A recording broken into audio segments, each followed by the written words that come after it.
ಇದೇ ರಾಗದಲ್ಲಿ ಇದೇ ತಾಳದಲ್ಲಿ ಇದೇ ರಾಗದಲ್ಲಿ ಇದೇ ತಾಳದಲ್ಲಿ ರಾಧೆಗಾಗಿ ಹಾಡಿದ ನೀಲಮೇಘ Shyama. This is my opinion, whether people agree or not. One, if you want to be sincere and honest, number one. Number two, you want to deliver. You can be just honest and sincere, but you need not deliver. But if you want to deliver, you have to be Krishna. Front end has to be Rama, and you have to be Rama, and you should show that you are Rama. But in your calculations, it comes to your idealism in your personal life, your behavior, your conduct. You have to be an idealist. You have to be an idealist. When you are implementing a project, if you are doing the public work, you have to be realistic. He spoke to me for 10 minutes, only asking me about my wife and myself and my children. We are going back. We are going to next village. Shivaramaya had collected that cash before putting it to T.D. Ramu. He gave me back my 100. He gave back T.D. Ramu. And he said, "Sir, your salary, you will probably last 1 week. You won't eat money. And this fellow doesn't have money even to eat for one day. I don't know where he got 100. He always stood it. And one thing I always told you that one of the things I used to tell my PAs that my name should not come anywhere. Now that I have retired, I can tell you behind the scene dramas. But otherwise, one thing is very sure. And none of those foundations are finishing. I never used to go. And I told them, I don't want to take credit, because if I take a credit, I'm very, very sure about it. Because I'm interacting with them every year. Even now, I think now I'm looking forward to my next batch I'm mentoring. Especially I mentor the interview portions. By that time, the cream would have come. Extra, yeah, far more clear.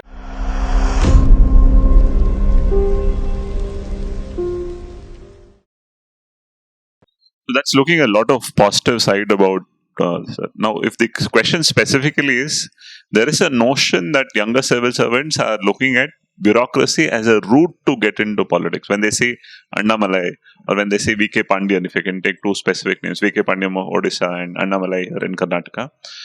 So there are some young crop who are looking for active career, and they see bureaucracy and bureaucrat to be a very good bureaucrat and then enter into politics. So that route of things, would you see it's justified, sir? I don't know. Unless somebody tells me, either Pandian or Annamalai tells that they wanted to be a politicians, so they thought that this is the best route to go. I don't know. They might have changed somewhere in the course. They might have found it that could be a more suitable route for them, because political life is little more rugged. So they work very hard. Of course, they also, once I remember Bhattacharya telling to one of the politicians, big man. So he was at that time chief secretary. I was working with him. He said, "Look, Bhattacharya, ಎಷ್ಟು ಕೆಲಸ ಮಾಡ್ತಾ ಇದ್ದೀನಿ ನೋಡ್ರಿ, 24 hours ಮಾಡ್ತೀನಿ, ನೀವುಗಳೆಲ್ಲ ಏನ್ರಿ already ಸುಸ್ತಾಯ್ತು, ಹೋಗೋಣ, watch ನೋಡ್ತಾ ಇದ್ದೀರಾ ರಾತ್ರಿ 9ಕ್ಕೆ." So chief secretary said, "Sir, you get a break of 5 years. So, but we have to continuously work without a break." You understand that you go to opposition side, at that time you have less. So, if there's more rugged life, possibly they. But I don't know whether that's the trend that you want to. If you are decided as an aspirant that my aim is politics, I am using this as a means or a tool. I don't know how to justify that. But you are joined, and then you joined, and then you found out that you have a skill with a private sector wanted. Then no problem. For example, on my batchmate Dev Patra, he joined Mitsubishi, famous Japanese company, because whatever he has achieved, he did this as Industries Corporation chairman of West Bengal. They found it useful, so he joined. But he didn't join IAS because he wanted to join. I have my own doubts whether Pandian had decided that when he started taking up his NCRT books that I'll join politics. I doubt very much. They probably would have found it. I don't think all are suitable. Very small number, because that type of a life is something. Look, here we can get secretarial job, we can get a field work, you can do another. There you are always, throughout your life you are ahead. You are a minister once, 5 years is over, you are again into the field, going around city. Very difficult. One of my batchmates, Alfie, from Kedar, he was an MLA and later on he became a union minister for 2 years. Difficult to go into people. You have to be a different mental. Maybe whatever you have read may be useful to you. Of course, now we have got 2 union ministers, one from foreign service, one from IAS. I'm sorry, one from IFS also. Great, sir. So the message is that let that not be the initial motivation, but later if you find worth and value of it, then nothing wrong to pursue. Nothing wrong. But if you say that, okay, I'd use this method, I doubt very much any of my aspirants would have thought of, okay, this is the shortcut we are going into politics. I doubt.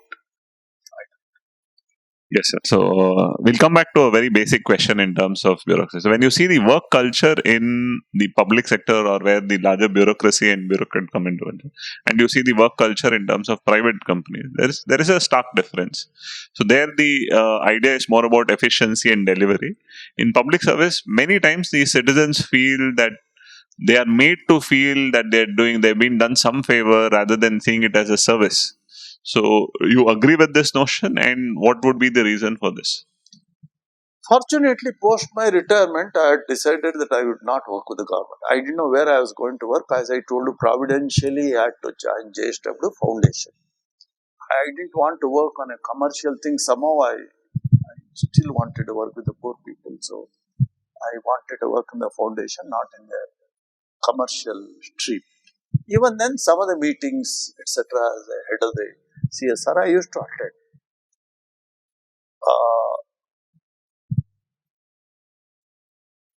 In any meeting you attend, or anything that you look at there, the way they take decisions,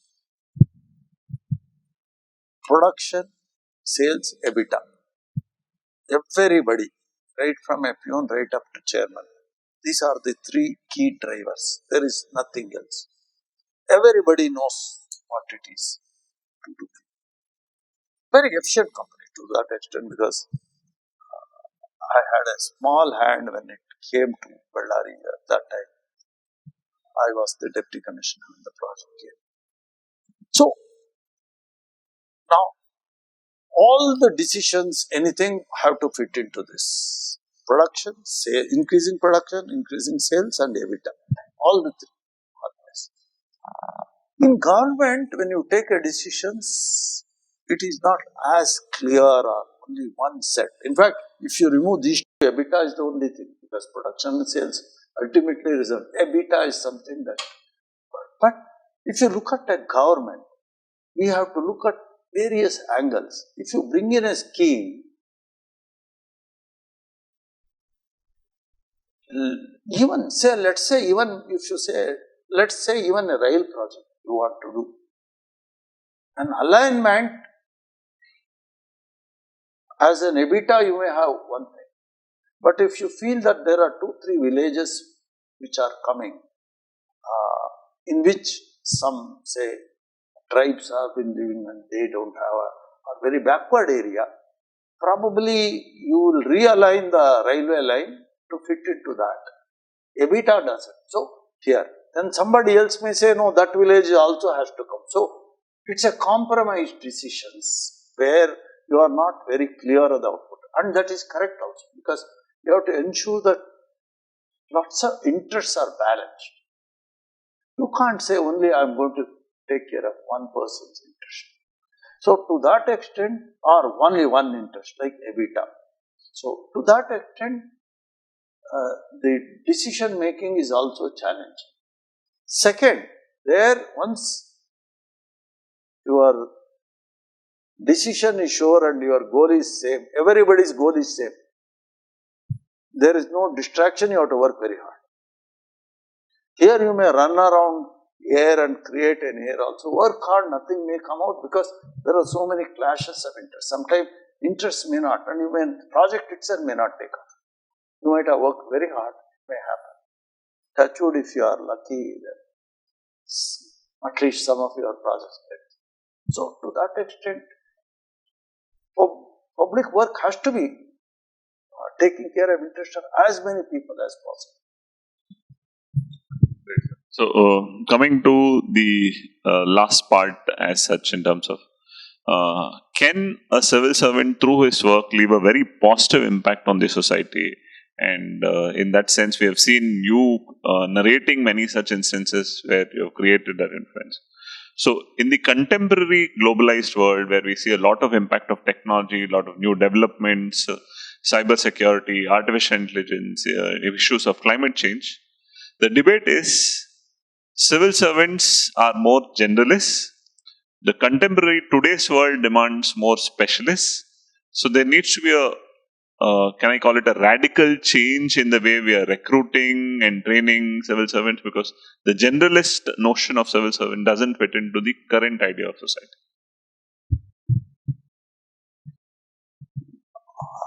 I know, but I would like to put this question in a slightly different context. I'll put it in a slightly different way. I don't want to call it urban versus rural. Otherwise, I would have easily said urban India doesn't need government, rural. Let us categorize our population into two. Right? So, one is people who don't need government. They are on their own. You can say autopilot. They will manage on their own. But there are some set of people who need governmental support. So, now people who are on their own, they decide what they want and they are specialized, they are technically thing, and what they want is to be just enabled, if at all. Otherwise, they will manage their life. They don't want government. They don't want government to come in there. Of course, we have to come in the way so that they don't exploit unnecessarily nature, people. That's a different issue. That's more of a regulatory. Forget the developmental. Now, if you look at the people who are dependent on you, they are dependent on you and not on one thing.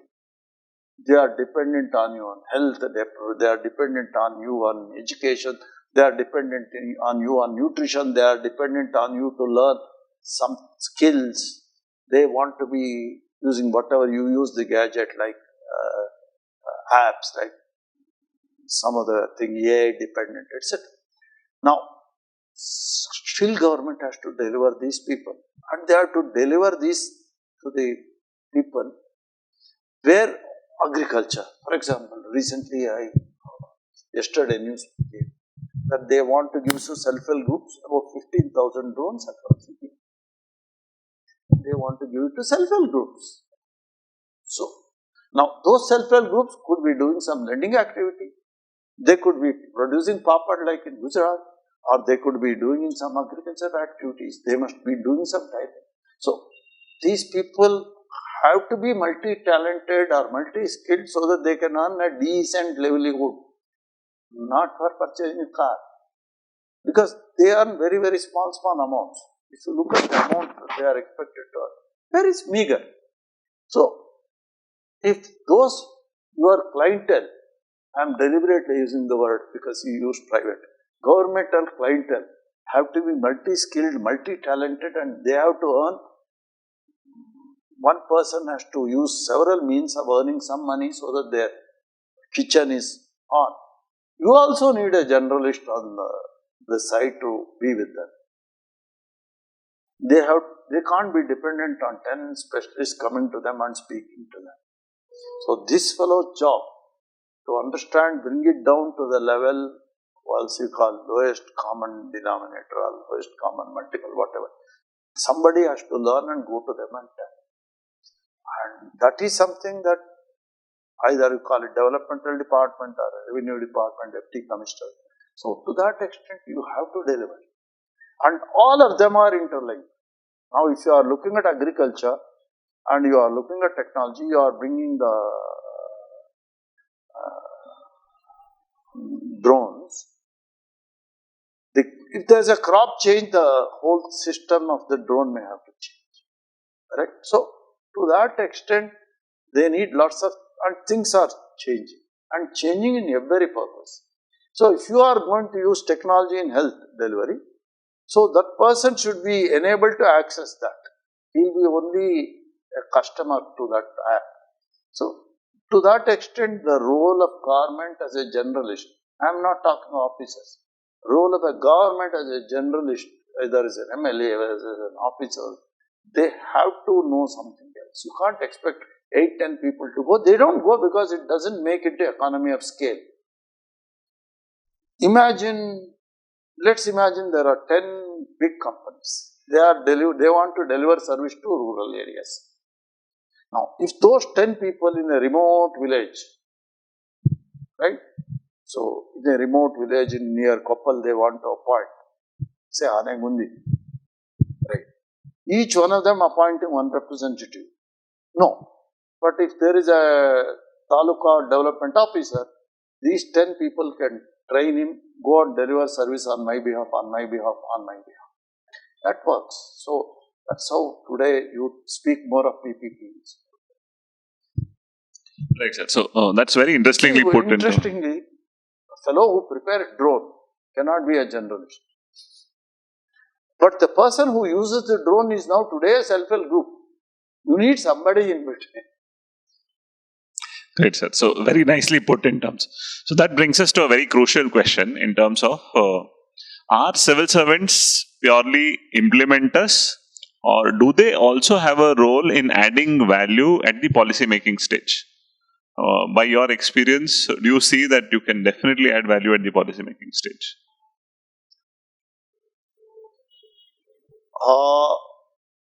In fact, it also goes into the other question. In the central government, I have worked in the state and central government also.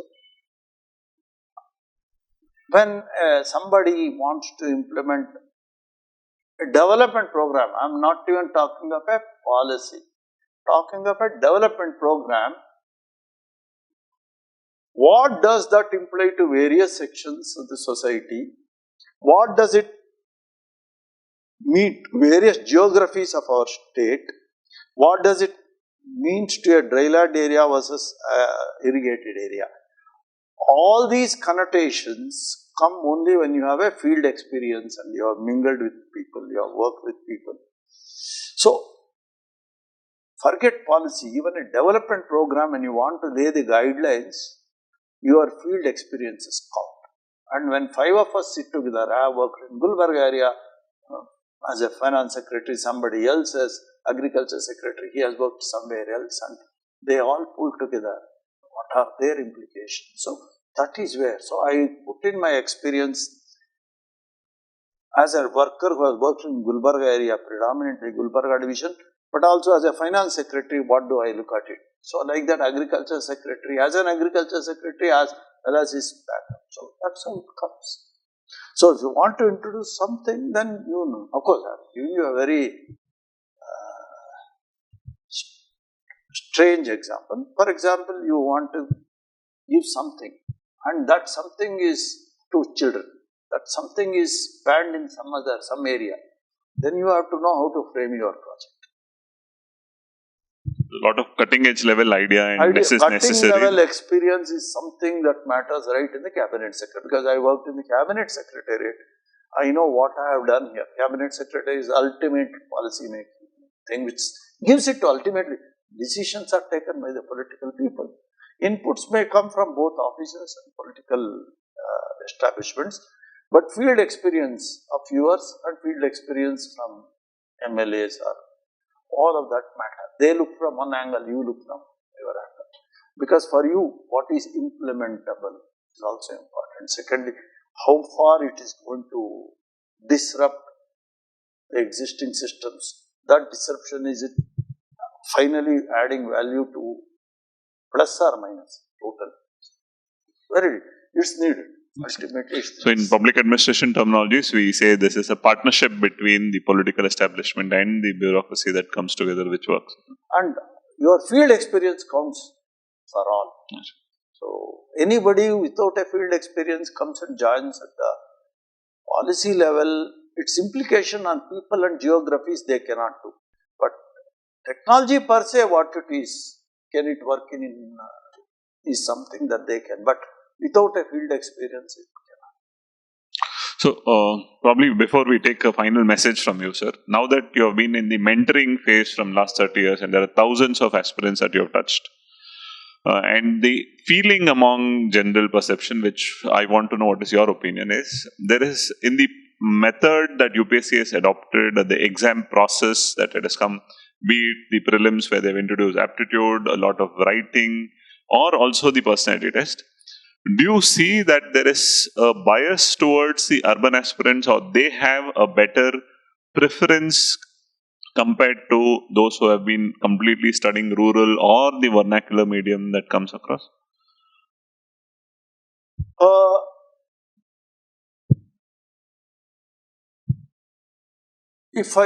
Of course, I must have touched more than 4,000-5,000 people, or more than that.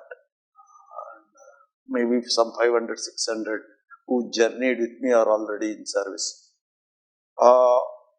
Actually, I don't want to analyze what changes because it doesn't matter, it's already established. But in the last few years, maybe about 10-15 years, I am seeing, let's take Karnataka itself. From northern parts of Karnataka, Koppal, Raichur, etc., people never used to come. See,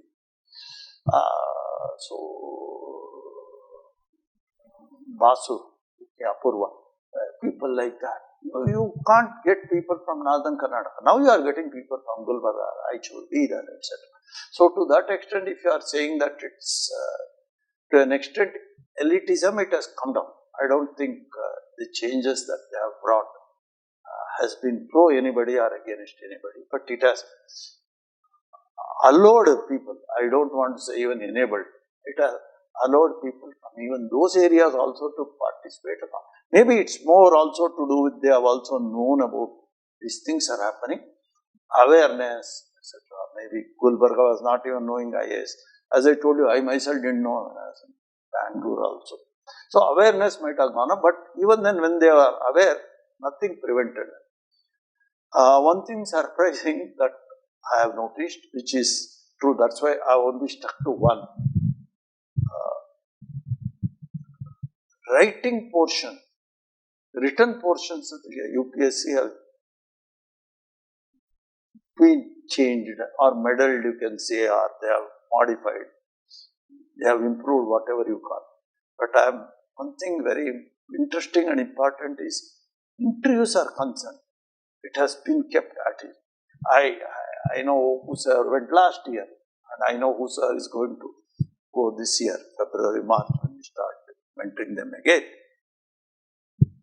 Systems have not changed. So, interview is one thing that has not changed. And because it's so crucial and so critical. So, and that is something we should think. You change, he said a lot of changes. No change in it. What I faced, I think I must have also faced what 59 batch must have faced.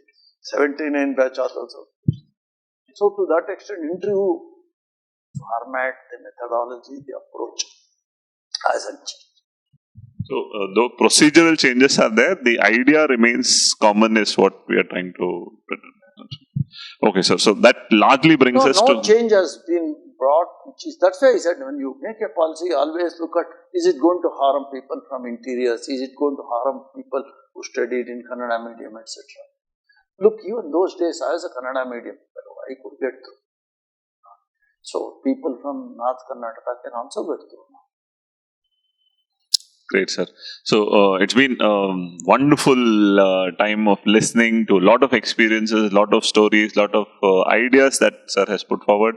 So now I would keep it open for a message that you would want to give to all the young aspirants, young bureaucrats who are serving, and all those who are going to watch this. What would be your message to all of them? Probably you don't expect this message from you. My message to all people is, if you work with your passion and commitment, you would have thousands of stories to tell to your grandchild, grandson or granddaughter. That's thousands of stories, which can keep you happy, and maybe they will also keep you. That's my message. Thousands of stories. I keep telling to whenever I meet people in the group, mentors, when I do mentoring, I always, in fact, Prashant himself insists that I should tell one story. For the last several years we have been working together, I have never repeated one story. Even in this meet also, I didn't repeat one story. So, you will be happy to narrate your stories. So that means you are happy to look back. The message is, when you are out of it, of course I am still not out of it, fortunately, but even now I have a lot of things to narrate. And if something is happening, you can always say, such a thing is happened somewhere else. This is what happened, so you can give inputs. Please work sincerely. Take passion to do something so that you can remember. Others, don't bother whether they remember or not. Your grandson will be happy, you are happy. That's my message. That's a wonderful message. As grandchildren, we used to listen to stories, and when you have grandchildren, you are part of a story, and you yourself can become a story. So that's probably the right way to close this wonderful session that we have had. All of you will get to watch this, and a lot of such questions, a lot of such. Thank you so much for your time, sir. Thank you so much for all that that you have given through this. And I'm sure this will definitely inspire a lot of young minds as we go ahead, and a lot of things that we come across in the near future. Thank you so much. Thank you so much, sir. Of course, I want to have the last word before